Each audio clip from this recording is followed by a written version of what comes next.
নমস্কার, আমি প্রীতিশ তালুকদার। আমার ইউটিউব চ্যানেল সনাতন ধর্মে আপনাদের স্বাগত জানাচ্ছি। আশা করি সকলে ভালো আছেন। আমরা গত পর্বে গোবর্ধন ধারণ আলোচনা শেষ করেছি। এবার পরবর্তী পর্ব, এবং সে পর্ব অত্যন্ত গুরুত্বপূর্ণ, অত্যন্ত বিতর্কিত, অত্যন্ত আলোচিত গোপিনীদের বস্ত্রহরণ। ভগবান শ্রীকৃষ্ণ নিয়ে বহু আলোচনা সমালোচনা অনেক কিছু আছে। তার অনেক কিছু আমাদের আপ্লুত করে, আবার অনেক কিছু আছে যে আমাদের মনে প্রশ্নচিহ্ন এঁকে দেয়, যে আমাদের বিদ্ধ করে, যন্ত্রণাকাতর করে। সনাতন হিন্দু ধর্ম, তার পুরাণ, তার কাব্য, তার অন্যান্য শাস্ত্র এবং তার যে ইতিহাস, তারও অন্বেষণ চলছে প্রকৃত সত্যের। আমরা এখানে সেই প্রকৃত সত্যের, প্রকৃত কৃষ্ণের আলোচনায় প্রবৃত্ত হয়েছি। গত পর্ব পর্যন্ত আমরা ভগবান শ্রীকৃষ্ণের প্রথম জীবনের অদ্ভুত অলৌকিক বীরত্বব্যঞ্জক কাণ্ডে।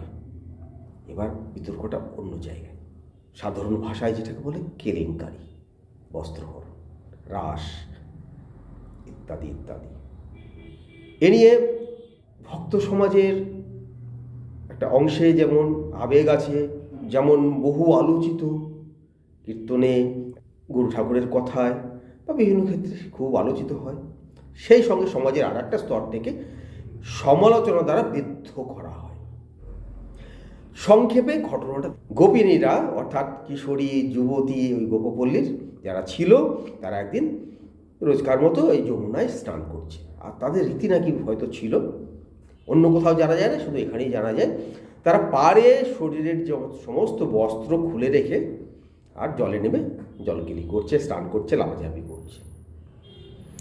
কৃষ্ণ সেই সময় সেখানে এসে সে চুপি চুপি সেই গোপিনীদের সমস্ত বস্ত্র কুড়িয়ে নিয়ে আর পাড়ের এক কদম গাছের উপরে উঠে পড়ে টুকি মেরে হাসি মুখে আর সেই যুবতীদের, তরুণীদের, কিশোরীদের ডেকে বলে, ওহে সুন্দরীরা, এই দেখো তোমাদের ছেড়ে রাখা বস্ত্র আমার কাছে গাছের ডালে। তোমরা যদি চাও তাহলে আরে উঠে এসে আমার কাছ থেকে এই বস্ত্র নিতে পারো। গোপিনীরা এই রকম পরিস্থিতিতে, তারা নারী, কৃষ্ণ পুরুষ, এরকম পরিস্থিতি খুব লজ্জায় পড়ে গেছে, অসহায় অবস্থায় পড়ে গেছে। তারা এই জলে ডুবে আছে ঠান্ডায়, আর বারবার প্রার্থনা করছে, কৃষ্ণ তুমি আমাদের বস্ত্র ফিরিয়ে দাও, নাহলে কিন্তু তুমি নন্দগোপের ছেলে, তোমার পিতাকে আমরা অভিযোগ করবো, অমুক করবো, তমুক করবো ইত্যাদি। কিন্তু কৃষ্ণ কোনো কিছুতেই গোলবার নয়, যে ওতে হবে না, তোমরা হয় একসাথে নয় একে একে উঠে এসো, পারে উঠে এসে বস্ত্র চাও, আমি দিয়ে দিচ্ছি, না হলে দিচ্ছি না। ওরা বাধ্য হয়ে উঠে এলো। কিন্তু নারী, তারা কিশোরী যুবতী, নারীর লজ্জায় ভূষণ, তারা বস্ত্র নয়, দু হাত দিয়ে কোনো রকমের নারী শরীরের যতটা সম্ভব আড়াল করা যায় আড়াল করে উঠে এসেছে, কাঁপতে কাঁপতে, বস্ত্র দাও। কিন্তু কৃষ্ণ এখনও দুষ্টুমি করছে। সে বলছে, না, ওভাবে হবে না, তোমরা অন্যায় করেছো। এই যে ব্রতকালীন সময়ে তোমরা নগ্ন অবস্থায় জলে প্রবেশ করেছো, এটা যেমন ব্রতের উল্লঙ্ঘন, তেমন জলদেবতারও অপমান হয়েছে। তোমরা জোর হাত করে দু হাত মাথায় তুলে জলদেবতার কাছে প্রার্থনা করো, অর্থাৎ হাত দিয়ে যে আড়াল করে রেখেছে তোমাদের শরীরকে, তা উন্মুক্ত করো। ওরা বাধ্য হয়ে, ভয়ে, তাহলে খুব অন্যায় করে ফেলেছে, অপরাধ করে ফেলেছে দেবতার কাছে, প্রার্থনা। এবার তারা সমস্ত লজ্জা বিসর্জন দিয়ে দু হাত মাথায় তুলে প্রার্থনা করলো।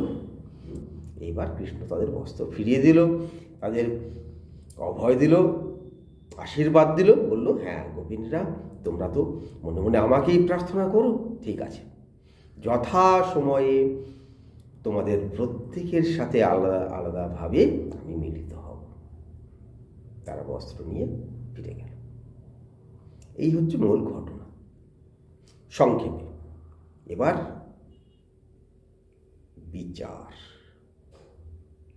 ঘটনাটা বাস্তব এমন হলে সেটা ন্যায়, নৈতিক, অনৈতিক, ন্যায়, অন্যায়, এমন করলে সে আদর্শ পুরুষ হয়, ভগবান হয়, পূজ্য হয়, না ঘৃণ্য হয়, তিরস্কারযোগ্য হয়, শাস্তিযোগ্য হয়। বর্তমান সমাজ কি বলবে? বর্তমান সমাজ হলে তাকে ধরা হবে, পেটানো হবে, অভিযুক্ত করা হবে, জেল জরিমানা সব হবে। বর্তমান সমাজে এটা হচ্ছে। এমন ঘটনা বর্তমান সমাজে টুকি মারা বর্তমান সমাজে হয়, বাথরুমে টুকি মারা, স্নানের টুকি মারা, এমনকি বর্তমান সমাজে প্রযুক্তি লাগিয়ে গোপন ক্যামেরা, মোবাইল ইত্যাদি লাগিয়ে রাখা বাথরুম টাথরুম জাতীয় জায়গায়, এমন ঘটনা মাঝে মধ্যেই সামনে আসে। এমনকি এরকম ক্ষেত্রে ভণ্ড কিছু সাধু সন্ত যারা বেশ ধরে আছে, তারাও এমন অভিযোগে অভিযুক্ত হয়ে জেল কাটছে। প্রশ্ন এখানে, তাহলে কৃষ্ণ এমন কাজ করে কেন মহানুভব, মহাত্মা, মহাপুরুষ, অবতার পুরুষ, ভগবান, সেই সমাজ কি এটাকে অনুমোদন করত? তাহলে দেখুন, সেই সমাজে জয়দ্রথ দ্রৌপদীর সাথে কিছুটা এরকমই করেছিল, ঠিক এতটা নয়, কিন্তু দ্রৌপদীর হাত ধরে টেনেছিল। যদিও দ্রৌপদী সম্পর্কে জয়দ্রথর শালার বউ হয়। তার ফল কি হয়েছে? পাণ্ডবরা তাকে ধরে মাথা ন্যাড়া করে চুনকালি মাখিয়ে দিয়েছিল, একমাত্র ভগ্নিপতি বলে হত্যা করেনি, না হলে হয়তো তাকে হত্যা অবশ্যই করত। তার মানে সেটা মহা অপরাধ ছিল এই ধরনের ঘটনা। নারীত্বের অবমাননা, নারীর চরিত্রের অবমাননা, নারীর সম্ভ্রমের অবমাননা সব সময়ে চিরকালই অপরাধ।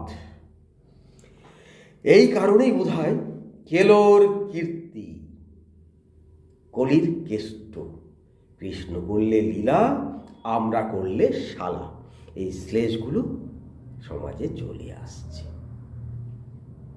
এই সমাজে যারা করে তাদের অন্যেরা এই বলে বিদ্ধ করে। কিন্তু প্রকৃত বিদ্ধ কে হচ্ছে? যারা এই সমাজ যেমন করছে সে, নাকি প্রকৃতপক্ষে আমরা কৃষ্ণকে বিদ্ধ করছি, কৃষ্ণ সেই কীর্তিকে? একটু ভাবুন দেখি। প্রকৃতপক্ষে কিন্তু কৃষ্ণের সেই কর্মকে, সেই কীর্তিকে, সেই লীলাকেই আমরা উপহাস করছি, বিদ্ধ করছি। তারপরে আমরাও বলছি এটা অনুচিত, কিন্তু ভক্তজন বলবেন এটা লীলা। তবুও প্রশ্ন আসে, এমন কাজ করে ভগবান শ্রীকৃষ্ণ কোন আদর্শের স্থাপনা করেছেন? কোন ভালো কর্ম এটা? এটা কি অনুসরণযোগ্য? আমরা যদি করি তাহলে কি হবে? ওই যে বললাম আগে, ধোলাই হবে, তারপরে জেল জরিমানা হবে যদি ধোলাইয়ের পর বেঁচে থাকে। কিন্তু জ্ঞানীরা যে বলেন, মহাজ্ঞানী মহাজন যে পথে করে গমন হয়েছেন চিরস্মরণীয়, সেই পথ লক্ষ্য করে স্বীয় কীর্তি ধ্বজা ধরে আমরাও হব বরণীয়। অর্থাৎ শ্রেষ্ঠ ব্যক্তি যারা, তারা যে কর্মের আদর্শ পথ তাদের কিছু সাধনের মাধ্যমে দেখিয়ে যান, সেই পথে তো সাধারণের অনুসরণযোগ্য, সেই পথে তো অনুসরণ করব। বাবা মারা কি বলেন, শিক্ষকরা কি বলেন, গুরু ঠাকুররা কি বলেন, দেখ অমুক খুব ভালো রেজাল্ট করেছে, সবসময় পড়াশোনা নিয়ে থাকে, আচার ব্যবহার ভালো, ওকে অনুসরণ কর। দেখ নেতাজি সুভাষচন্দ্রকে, দেখ ডক্টর আবুল কালামকে, দেখ আমাদের স্বামী বিবেকানন্দকে, রামকৃষ্ণদেবকে, তাই না? আমরা আদর্শ মানুষের উদাহরণ পেশ করি আমাদের সন্তানদের, আমাদের সমাজের তরুণ প্রজন্মকে, কিশোর প্রজন্ম, বালক প্রজন্মকে আদর্শ পথে অনুপ্রাণিত করতে। এটাই তো রীতি। বলবেন কি এখনকার সমাজে কথা বলছে, তখন অন্যরকম ছিল, এটা কি হতে পারে? কৃষ্ণ কি বলছে? কৃষ্ণও কিন্তু তাই বলছে। দেখুন, কর্মযোগ, কর্মযোগ, গীতা কর্মযোগ 23 নম্বর শ্লোক। যদি হং ন বর্তয়ং জাতু কর্মণ্যতন্ত্রিত মম বর্তানুবর্তন্তে মনুষ্য পার্থ সর্বস্ব। যদি, হে পার্থ, যদি আমি অনলস হয়ে শুভ কর্মের অনুষ্ঠানে প্রবৃত্ত না থাকি, তবে মনুষ্যগণ সেই পথ অনুসরণ করুন। আর মানুষ আদর্শ পুরুষকে অনুসরণ করে, কৃষ্ণ সে কথা বলছেন।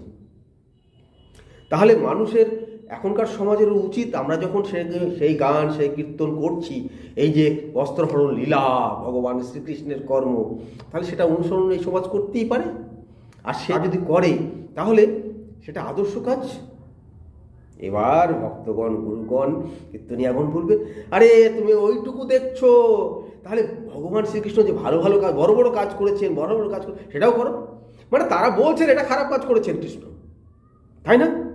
যেটা ভালো ভালো কাজ করেছেন সেটাও করো, তার মানে এটা খারাপ কাজ তারাও স্বীকার করছে। ভগবান শ্রীকৃষ্ণ তাহলে খারাপ কাজ করেছেন?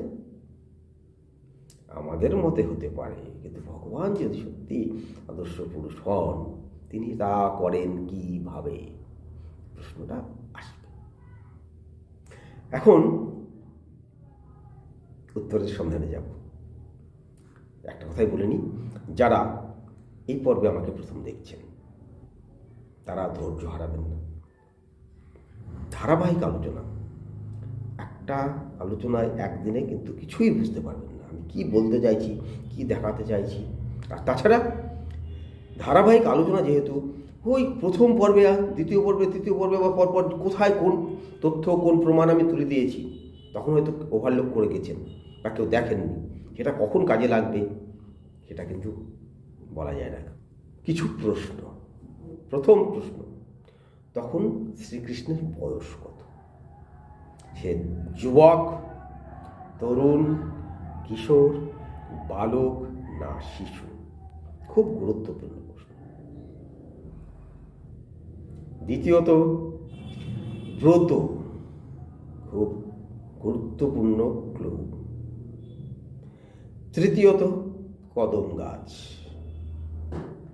চতুর্থ, এই ঘটনা বলার পর কবির, ভাগবতকারের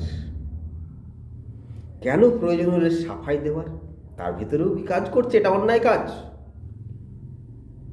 পঞ্চমত, ভাগবত পুরাণে আছে ঘটনা, ব্রহ্মবৈবর্ত পুরাণে আছে, বিষ্ণু পুরাণে নাই কেন? বিষ্ণু পুরাণ তো ভগবান বিষ্ণুর অবতার কৃষ্ণকে কেন্দ্র করে, তার জীবন নিয়ে এত ভাইটাল ঘটনা, বিষ্ণু পুরাণের এর অস্তিত্ব পর্যন্ত নাই কেন? কেন থেকেই উত্তরে যাব, একেবারে কাটা ছেঁড়া করবো, সত্যে পৌঁছবো আগামী সপ্তাহে। নমস্কার, ভালো থাকুন, দেখুন।